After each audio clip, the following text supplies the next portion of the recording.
de saison, 9e manche de la saison avec 5 points d'avance pour Yann Erlaché au championnat. Petrofouline en pole position.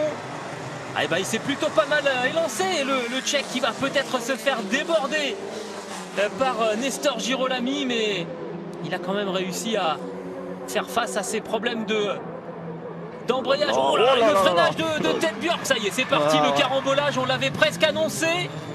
Ouais, avec malheureusement Nat qui s'est fait embrayer en tête à queue au premier virage. Aïe, aïe, aïe, aïe. C'était... Oh, et ça chauffe aussi avec Robeuf, qui était aux prises avec Santiago Urrutia, me semble-t-il. Ouais, il me semble, il y a des pilotes qui ont coupé la chicane aussi. Ouais. Ah, les commissaires. Et on se retrouve avec deux Honda, les deux Argentins aux deux premières places. C'est ça. Alors Nestor Girolami, il était deuxième sur la grille, on peut comprendre. La deuxième Honda, Esteban Guerrieri, je crois qu'il était 9e. Alors soit il a pris un très très bon départ, soit il a pris quelques libertés avec la première chicane. Je sais pas par où il est passé, mais ça a marché. Les deux.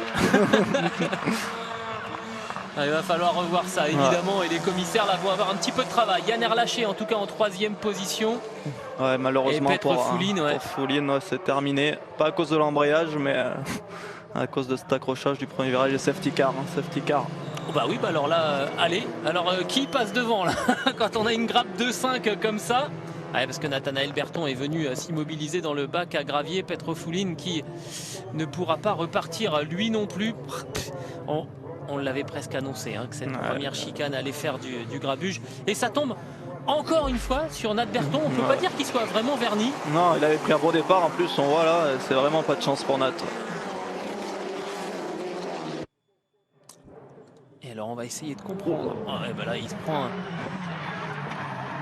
un bon tampon. On n'arrive pas à savoir qui oublie un petit peu de freiner. C'est dur à voir. Je crois que c'est Yvan qui le touche, mais Yvan a l'air d'être touché aussi par...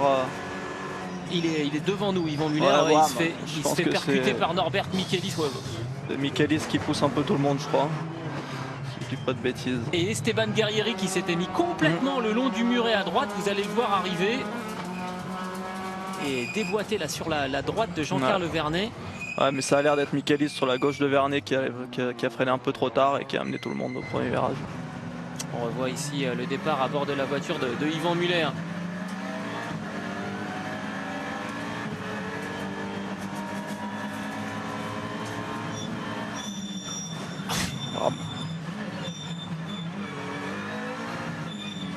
Norbert Michelis qui a peut-être freiné un petit peu tard là, et Yvan Muller qui est obligé de passer par la chicane.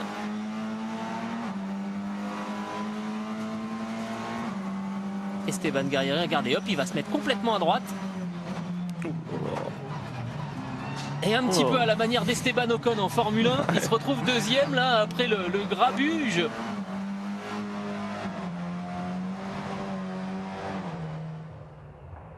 Et Nathanaël Berton qui demande rien à personne. C'est clair, il pouvait rien faire là. Il n'a pas dû comprendre ce qui lui arrivait malheureusement à Nat.